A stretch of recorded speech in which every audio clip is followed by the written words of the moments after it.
Assalomu alaykum muhtaram prezident. Assalomu alaykum. Assalomu alaykum. Mana ko'rdingizmi, sizni ham qo'y qadamingiz bilan bugun tarixiy g'alaba bilan mana shu qadrli farzandlarim o'tiribdi hammasi.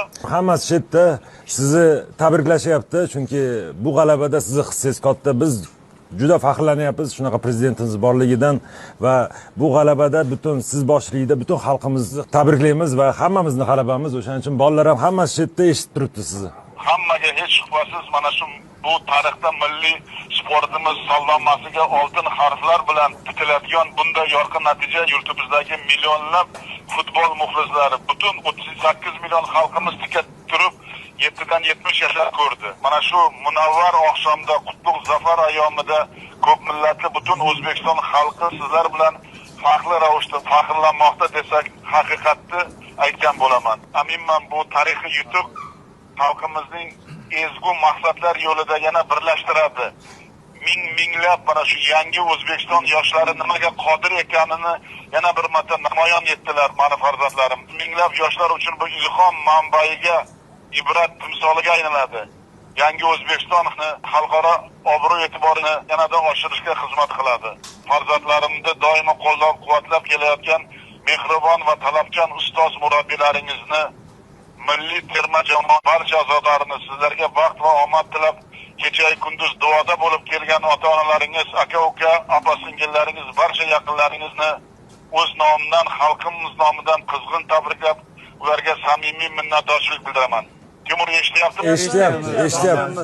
Albatta mana shu sizlarni saralash o'yinlariga naqadar kuchli raqobat ostida keskin shiddatli kurashlarda o'tgani, terma jamoamizga nisbatan turli bosimlar bo'lganini qaramasdan sizlar zarur ochkolar jamg'arib, azmu shijoatli yangi O'zbekiston yoshlari qanday yuksak marralarni egallashga qodir ekanini yana bir bor amalda isbotladlaring va men siz bosh hamma murabbiylarni va farzandlarimni tabriklayman. Ayniqsa bugungi o'yinda chinakam qahramon O'tkirbek Yusuf 6 marta asradi va men 6 marta minnatdorchilik bildirmoqchiman. Rahmat muhtaram prezident. Ko'z yoshlaring u quvonch ko'z yoshlari. Hozirgi aytgan gaplaringni eshitib xursand bo'ldim, balam.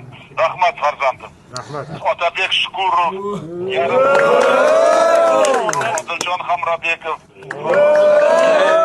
Alijonovlar maydon markazida o'yinni to'liq nazorat qilib, raqiblarimizga imkon qoldirmaganini ham meni xursand qildi. Abbosbek Fayzullayevning tezkor harakatlari raqib himoyachilarini sarosimga solib qo'ydi. Rahmat katta muhtaram. Eldor Shomurodov, Jamoliddin Masharif o'yinchilarimiz butun jamoa ortidan ergashtirib o'yin ruhini belgilab berdi.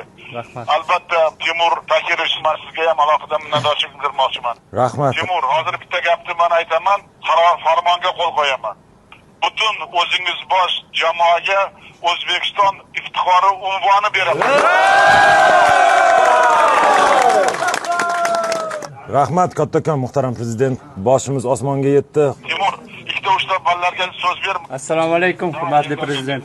Sizni tabriklaymiz mana shu tarixiy natija bilan. Rahmat, qahramonlik uchun rahmat balam. Rahmat kattakon. Juda ham xursand bo'ldik mana shu tabriklarni eshitib, hozirgi unvonlarni eshitib boshimiz osmonga yetdi. Rahmat kattakon sizga. Duolaringiz bilan mana shu tarixga erishdik. Hurmatli mana shu bugun telefonda ota-onalaringizga meni nomimdan rahmat. Mana shunday farzand o'stirganlarga, hammalaringga, ota-onalaringga prezident rahmat deb aytdi, hamma komandaga aytgan. Albatta, albatta. Rahmat kattakon. Hurmatli prezident, assalomu alaykum. Assalomu alaykum. O'tkirbek, men qahramon deb bilaman, men seni o'zim ko'rib hali quchoqlab rahmat deyman senga. Rahmat. Assalomu alaykum hurmatli prezident. Assalomu alaykum. Rahmat kattakon siz tabriklaringiz uchun va shunaqa vatanimiz borligidan juda ham biz xursandmiz. E'tiboringiz uchun sizni va muxlislarimizni oldida yuzimiz yorug' bo'ldi deb o'ylaymiz. Xudo xolasa bundan ham yaxshiroq natijalar qilib, sizni va xalqimizni har doim xursand qilib yurishga harakat qilamiz. Rahmat javobim. Bu ulug' ayon kunlarda butun xalqimizni xursand qildilaring. Hammasi vatanimiz va siz uchun rahmat katta, sizga e'tiboringiz uchun ham bizga. Sog' bo'ling. Otabek Shukurovga beraman. Assalomu alaykum hurmatli prezident. Otabek, assalomu alaykum balam. Tabriklayman yana hurmatli sizga ham alohida. Katta rahmat, sizni har bir qo'llab-quvvatlaganingiz biz uchun juda ham muhim. Biz har kuni mana shu jahon chempionatiga chiqishda juda ham rosa kutdik. Aytib o'tganingizdek, mana shu Arafa kunida, Hayit kunida xalqimizga bayram ustiga yana bayram ulashdik deb o'ylayman.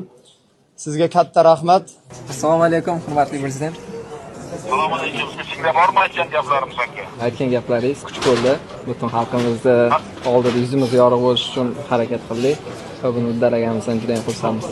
Assalomu alaykum hurmatli prezident. Janni Infantino janoblari telefon qilib, shaxsan siz boshchiligingizda butun O'zbekiston xalqini mana shu azaliy orzu amalga oshgani bilan tabriklab, sizga o'zini katta tabriklarini va salomlarini yetkazdi. Katta rahmat sizga doimiy qo'llab-quvvatlaganingiz uchun. Shu futbolni eng katta cho'qqiga olib chiqishda birinchi o'rinda sizni eng katta bizni menejerimiz o'zimizni bosh murabbiy haqiqatan O'zbekiston terma jamoasini o'zingizsiz, hurmatli prezident. Katta rahmat sizga. Doimiy qo'llab-quvvatlab, barcha tashabbus, takliflarimizni o'zingiz to'g'rilab, butun dunyoga O'zbekistonni olib chiqdingiz hozir. Juda ham xursandmiz. Rahmat sizga.